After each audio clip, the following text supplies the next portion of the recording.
Sa punto po ito, makakausap natin si Reverend Father Jefferson Adua, OMI, ang parish priest ng Our Lady of Mount Carmel sa Jolo, Sulu. Magandang tanghali po sa inyo, Father Adua. Magandang tanghali po. Opo, unang-una po, nakikiramay po kami sa inyo at sa mga biktima ng cathedral bombing. Kumusta na po yung sitwasyon dyan ngayon sa inyong lugar? Generally, it's a sad atmosphere. Yun, medyo magulo pa yung mga bagay-bagay ngayon. Pero physically, kumusta po yung simbahan? Yung loob po talagang devastated. Yung mga pews namin talagang sira-sira, kisame, everything. Para lang po mas malinaw sa aming manonood, saan po nangyari yung unang pagsabog? Kasi doon sa mga videong ipinapakita, talaga yung mga pew, yung mga nagkalat, parang nasa gitna. Saan po yung unang pagsabog? Kung nyo pong may babahagi sa amin. Wala po ako nung sumabog yung bomba, yung isang kasama ko po ang nagmimisa. Pero according sa report at nung nandun ako nakita ko, yung sa right pew facing the altar dito sa may bandang likod, malapit sa gitna, yung unang pagsabog. At sa ating pagkakaalam po, yung 8 a.m. Mass, ito yung laging puno, hindi ho ba? Maraming tao po. Marami yung tao. Estimated ho bang ilan kaya yung naroon sa simbahan nung mangyari yung pagsabog? During that time, yung marami kasi sa amin is minority kasi kami dito sa Jolo. Opo, So,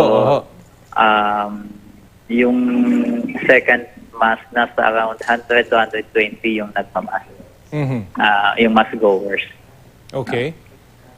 So ito po yung mga nasa loob ng simbahan nung time na yon. At I understand yung pari pong nagmimisa nung mga time na yon, hindi pala ito yung una niyang pagkakataon na maka-experience ng ganito, Father? Opo, 2011 po, siya din po ang isa sa mga nagmimisa doon sa Camp Asturias. Dito rin po sa Jolo, Sulu, isa sa mga chapels namin. Nung binomba doon po ng December 25, 2011, that's Christmas Day. So medyo mahirap sa kanya itong experience na ito. Opo. Kumusta na po siya ngayon? At ano pong tulong ang... He's doing well. Siguro may mga debriefing lang na gagawin. But he's good. Wala namang sugat. Kasama niya nagmimisa noon si Reverend Jeffrey Uy, yung bagong tiko namin. They're both okay. They're both okay. Opo. Bukod dun po sa mga parishioners nyo, at I understand yung mga nagmimisa po nung time na yon, sila yung mga regular hong nagpupunta dyan sa simbahan, hindi ho ba? Ilan po ba yung nadamay na mismo mga nagtatrabaho po sa simbahan? Yung sa account namin kahapon, yung aming parishioners ay nasa 11 yung namatay. Tapos ngayon lang, mga 1.5 hour, 2 hours ago, may isang pumanaw na youth member namin doon sa hospital sa Zamboanga. At may isa kaming monitor na medyo maselan yung kanyang lagay ngayon. Pero na-airlift na po ito at nasa... na-airlift na po sila kahapon. Nasa Zamboanga na po sila. And today may itatry po kaming ipa-airlift na mga wounded na medyo critical din po. So nadagdagan pa po pala yung mga nasawi.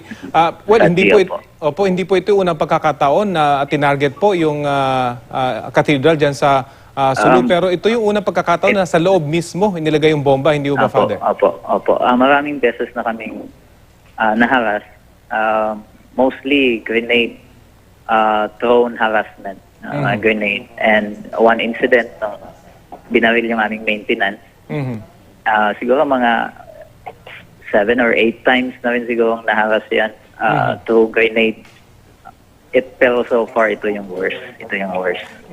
At Father, kung noon harassment lang na may tuturing ito, pero ngayon, yung nangyari, paano nyo i-describe ito ngayon? Nasa loob na mismo ng simbahan nilagay yung bomba? Nito sa amin, Rafi, napakasakit.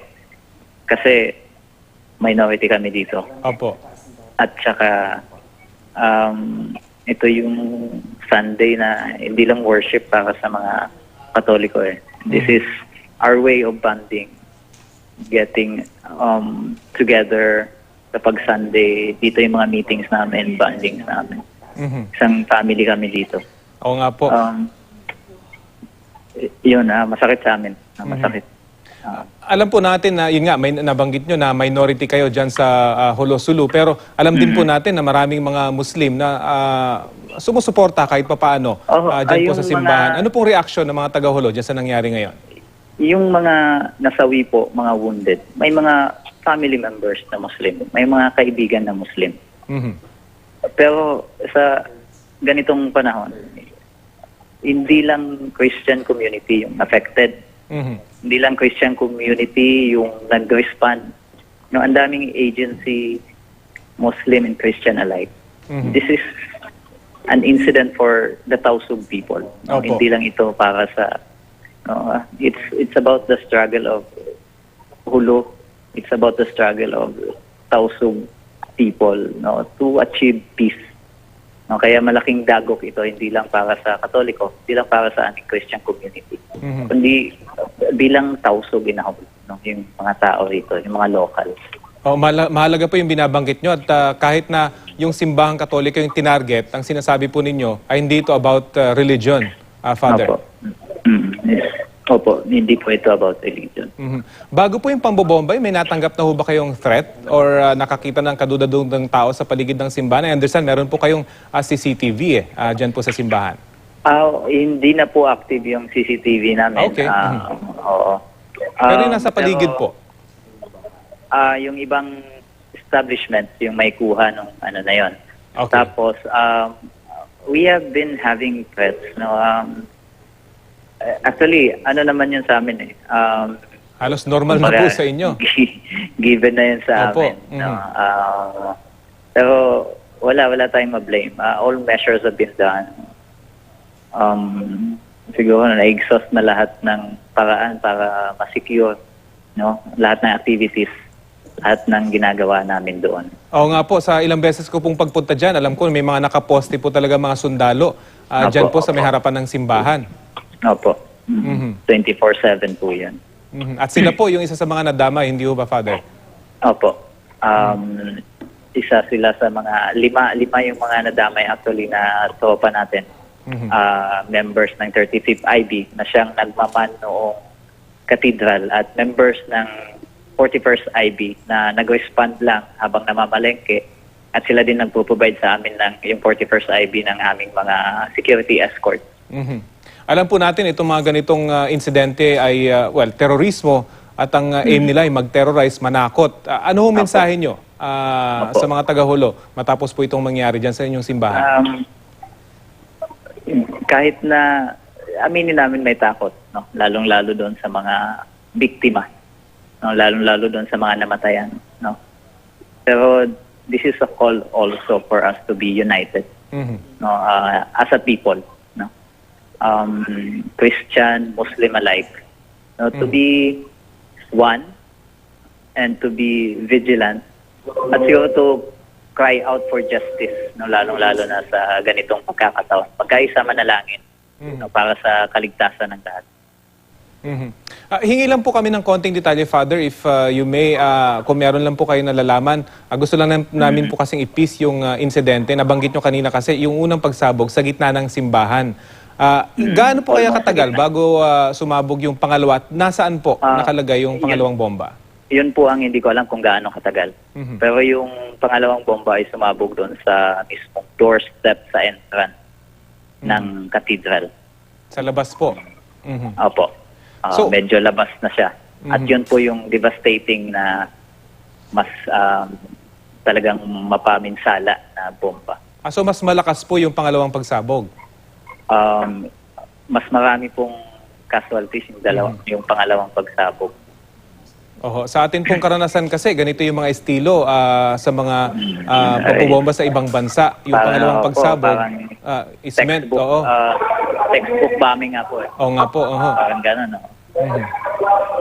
So, ano pong tulong ang hinahatid po sa inyo ngayon dyan? Lalo na, of course, kailangan ayusin yung simbahan. And of course, alam natin na kailangan nyo ibalik agad sa normal yung sitwasyon dyan sa simbahan. We are not in a rush to really reconstruct the church. What we are after now is yung well-being ng mga sugatan. Okay. Maiayos namin itong lagay ng mga pumanaw. No, and so many agencies have been helping. No, we have been airlifting yung mga wounded to Zamboanga. No, yung iba nasa hospital. So yun muna yung concern namin, paano i-address yung mga naapektuhan. No, not so much with the physical improvements muna na magagawa doon sa cathedral. It will come, it will come. At finally, Father, ano pong mensahe nyo sa mga taga-Hulo? We understand naka-lockdown po ngayon yung buong Hulo. Maraming takot, nabanggit nyo. Hindi nyo may kakila, yung may takot. Pero ano ang mensahe nyo ngayon sa mga taga-Hulo? Lalo na po yung mga lagi nagpupunta po dyan sa cathedral. Sa Christian community, no, though may takot, no, we have, as a people, no, as Christian community, no, these people have been braving all the struggles, no, all the pains, all the threats, and these are the kind of people na hindi basta-bastang bibigay. No, Christian sila, tausog sila, no, at yung sa mga kaibigan namin, mga tumulong na mga Muslim, no, na mga tausog, nagpapasalamat kami. At yung hiling namin ay yung patuloy na panalangin sa recovery ng mga wounded, for the souls of those who have perished, no, in this very sad incident. No, manalangin, magkaisa. No, lalong-lalo sa ngayong panahon ng grief, ngayong panahon ng kalungkutan, pagdadalamhati. Okay, sige po. Maraming salamat po sa inyong oras na ibinahagi po sa amin. At maraming salamat po sa pagiging boses doon sa mga naapektuhan. Maraming salamat po. Salamat po si Reverend Father Jefferson Adua, OMI, ang parish priest ng Our Lady of Mount Carmel sa Jolo, Sulu.